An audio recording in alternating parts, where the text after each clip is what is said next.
তাই ব্যবসায়ী ভাইদের আমি একটা অনুরোধ করবো, আগে তারিখ যে কথা ছিল লন্ডন ছিল, এখন তারিখ যে কোথায় গুলশানে আপনাদের মাঝে বসবাস করে। যদি কেউ বিএনপির নাম ভাঙা কোন অন্যায় অত্যাচার অবিচার করে তার সাথে সাথে আপনারা প্রতিবাদ করবেন। এবং তারেক রহমান বাসী কিন্তু এই সামনে, এই রোডের সামনে, ওনার বাসার সামনে যায় দাঁড়ায় বলবেন যে এই লোক এই কাজ করছে, সাথে সাথে এটার বিচার হবে, অ্যাকশন হবে ইনশাল্লাহ। আপনারা নির্ভয়ে নির্দ্বিধায় ব্যবসা করে যাবেন, কাউকে কোনো চাঁদা দিতে হবে না ইনশাল্লাহ। আর যারা গুলশানবাসী তারা ইনশাল্লাহ শান্তি চায়। আমরা চাই যে গুলশানে অবশ্যই শান্তি বিরাজ করবে, কোনো অশান্তি গুলশানে আসতে পারবে না। কারণ আমাদের মাননীয় চেয়ারম্যান জনাব তারেক রহমান এই আপনাদের মাঝেই বসবাস করেন এবং উনি একজন সৎ পরিবারের যোগ্য সন্তান।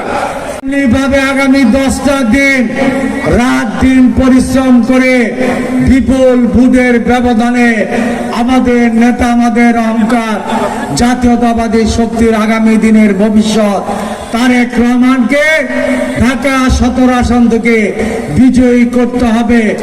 আজকে থেকেই অঙ্গীকার করেন, ওয়াদা করেন, কার সাথে কার বিভেদ আছে সেটা ভুলে যান। তারেক রহমান নির্বাচন করছে, এটাই মনে রাখেন। আরেকটা কথা স্মরণ রাখবেন, এই এলাকার অলি গলি রাস্তাঘাট তারেক রহমান সব চিনে। 1991 সালে বেগম খালেদা জিয়া যখন এই এলাকা থেকে নির্বাচন করেছে, এই মার্কেট থেকে আরম্ভ করে সব জায়গায় তারেক রহমানের পদধ্বনি আছে, সব জায়গায় উনি গিয়েছেন। সুতরাং আগামী নির্বাচন অত্যন্ত গুরুত্বপূর্ণ। যার যার স্থান থেকে আপনারা দায়িত্ব নিয়ে এই বেশি ভোটের ব্যবধানে বিজয়ী করবেন, তাইলে আপনারা অহংকৃত হবেন, সম্মানিত হবেন। গুলশান বনানীর মানুষের একটা সুযোগ এসেছে। আপনাদের যে সমস্যা, এই সমস্যার সমাধানের জন্য আপনার প্রধানমন্ত্রীকে ভোট দেবেন নাকি আরেকজন অখ্যাত ব্যক্তিকে ভোট দেবেন? প্রধানমন্ত্রীকে যদি ভোট দেন আপনারা বলতে পারবেন, আপনার দাবি দেওয়া নিয়ে যেতে পারবেন। আপনাদের এই মার্কেটে দীর্ঘদিনের সমস্যা আছে, দীর্ঘদিন। আর একটা কথা পরিষ্কার, তারেক রহমান হলো খালেদা জিয়া এবং জিয়াউর রহমানের সন্তান। জিয়াউর রহমান কোনো অন্যায়কারীকে, কোনো চাঁদাবাদীকে কখনো স্থান দিয়েছে? বেগম খালেদা জিয়া দিয়েছে? দেয় নাই। তারেক রহমানও দিবে না, তারেক রহমানও দিবে না। আজকে বিএনপি নেতা কর্মীদেরকেও বলতে চাই, আপনারা নিজেরাই বলেছেন এখানে এমএ কায়ুম আছে, যে কোনো দুর্দিনে দুঃসময়ে মামলায় বলেন, হামলায় বলেন, জেলখানায় বলেন, কায়ুম কি আপনাদেরকে সাহায্য করেছে না? ঠিক তেমনি ভাবে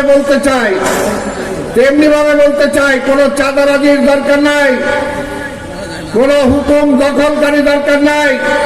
বিএনপি যদি ক্ষমতায় যায়, যারা ব্যবসা হারিয়েছেন তাদেরকে ব্যবসা দেওয়া হবে, যারা চাকরি হারিয়েছেন তাদেরকে চাকরির ব্যবস্থা করে দেওয়া হবে, যে সমস্ত ব্যবসায়ীরা মূলধন হারিয়েছেন তাদেরকে ব্যাংক থেকে লোন করে ব্যবস্থা করে দেওয়া হবে, যে সমস্ত পরিবারের সন্তানরা পড়াশোনা করতে পারেন নাই তাদেরকে পড়াশোনার ব্যবস্থা করে দেওয়া হবে, চাকরির ব্যবস্থা করে দেওয়া হবে।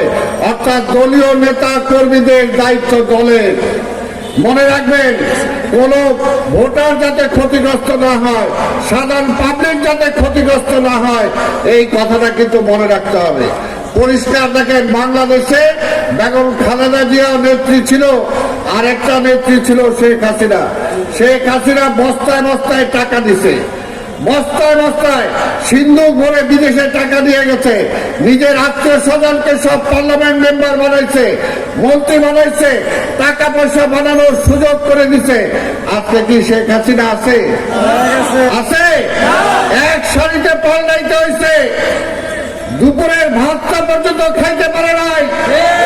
কিন্তু যে নেত্রী বেগম খালেদা জিয়া, তার নিজের কোনো বাড়ি নাই ঢাকা শহরে, নিজের কোনো বাড়ি নাই, নিজের ব্যাংকে কয় হাজার টাকা আছে আপনারা জানেন, পরিবার পরিজনের জন্য কিছুই করে নাই।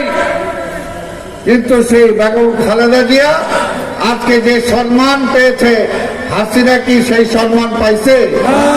একটাই কারণ বেগম খালেদা জিয়া ছিল জনগণের নেত্রী, দেশনেত্রী উপাধি পেয়েছিলেন তিনি টাকা পয়সার দিকে লোভ করেন নাই,